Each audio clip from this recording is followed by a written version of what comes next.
just before we close off, we wanted to speak a bit about the risk of the upcoming USMCA negotiations. It was a major topic at ALSC Mexico at the end of last year. And Lizetta Gracida, who's the Senior Director of External Affairs and Trade Compliance at Toyota Mexico, spoke a bit about some of the challenges that the market is facing there, and the idea of uncertainty being a real core risk. So we have a clip to show you of Lizetta speaking a little bit about that. Obviously, it's something that's affecting the Mexican market, but as we've seen from this year and last year, these things spill out globally and tend to affect the industry as a whole. So we'll see if we can play that little clip for you now.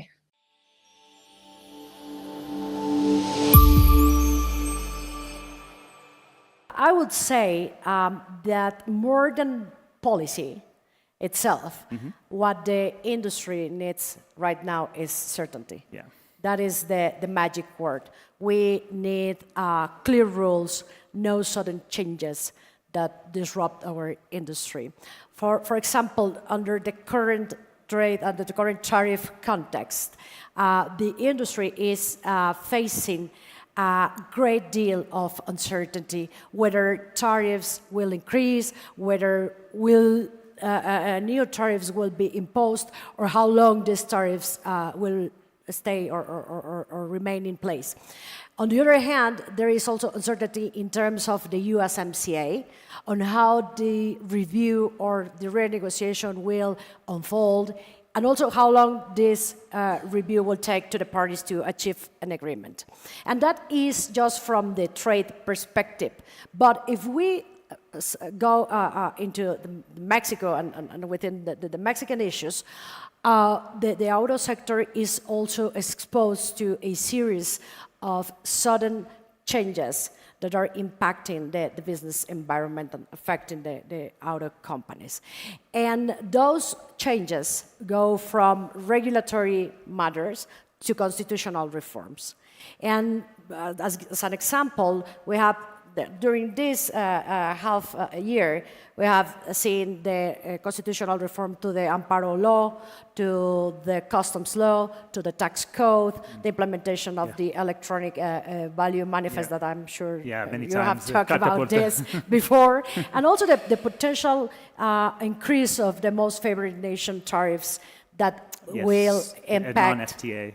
Yes, for those countries with which Mexico has no free trade agreements. So this environment, of course, is creating a lot of uncertainty. And here, what the OEMs, the industry, would request to the government to prioritize is to provide regulatory predictability, and meaning that we have workable rules and realistic timelines, so that the industry and the OEMs can really operate under true legal certainty.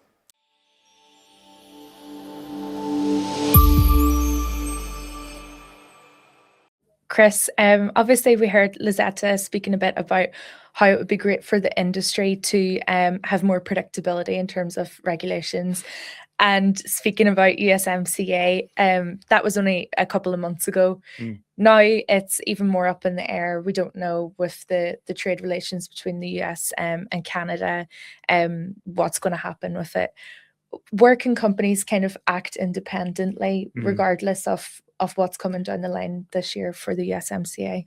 Yeah, well, it's a great question, and then obviously a question with a capital Q, I suppose, because as you said, there's so much we don't know, and we started the year after the Venezuela strikes, also with potential incursion into Mexico or risks of that. So clearly there's a lot of things kind of at stake here.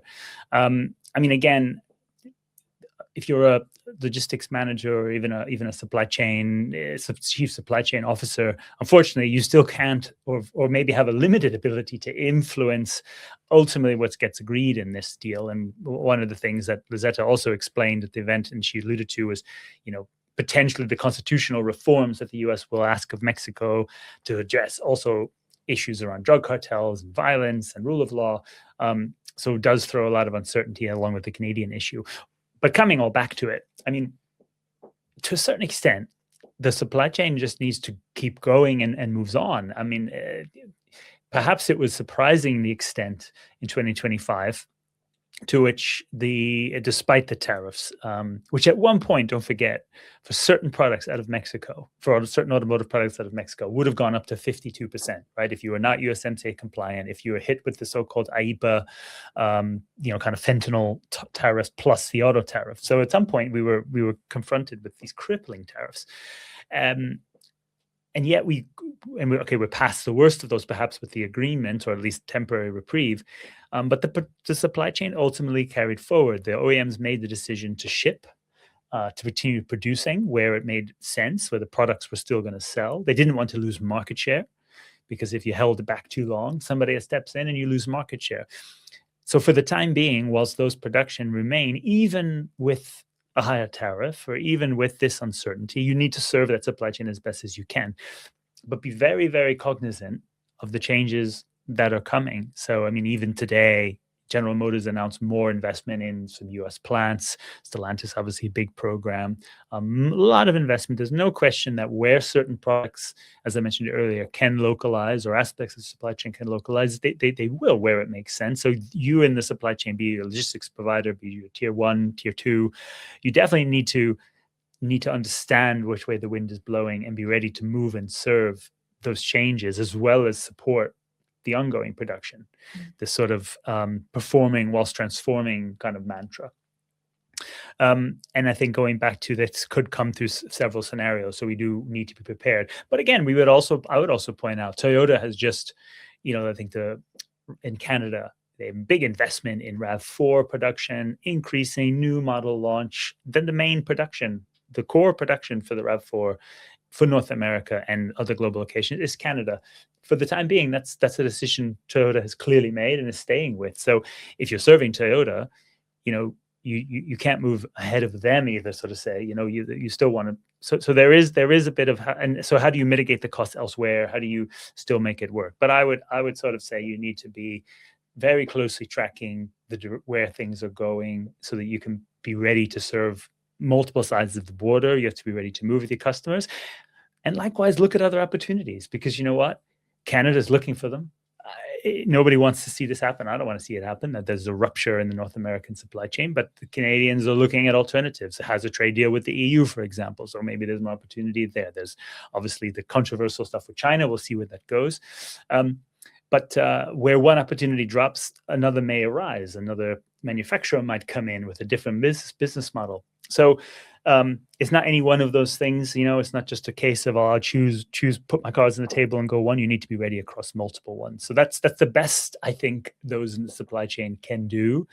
And I'll go on for another hour here if I don't stop. But let's just say, which was alluded to earlier well by Marian, it's not just tariffs, it's compliance. It's other regulations that need to be managed and met, whether it's USMCA, which brings a lot of compliance, and others.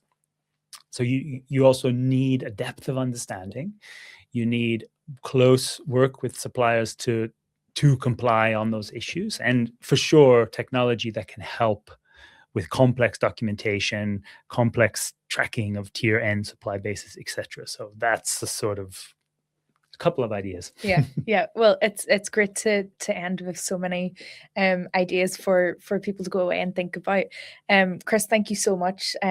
Thank you, Megan. It was excellent to have you here in the studio with me. And thank you all in the audience for joining us today as well.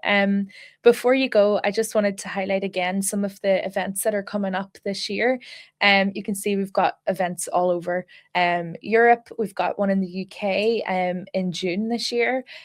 Global, ASEAN, Mexico. We're pretty much everywhere you might be. So make sure you scan the QR code and find out some more about that. And we also have some great live streams coming up this year. You can watch some of the 2025 live streams on demand, where we had input from the likes of Aston Martin, CATL, Honda, Nissan, Volkswagen, and more. And you'll see that we have plenty coming up this year, so be sure to register for those as well. And please feel free to share today's session if you find it helpful. We would really appreciate that. So yeah, thank you all so much for joining. It's been excellent to have your input and questions, and we look forward to seeing you next time. Thank you.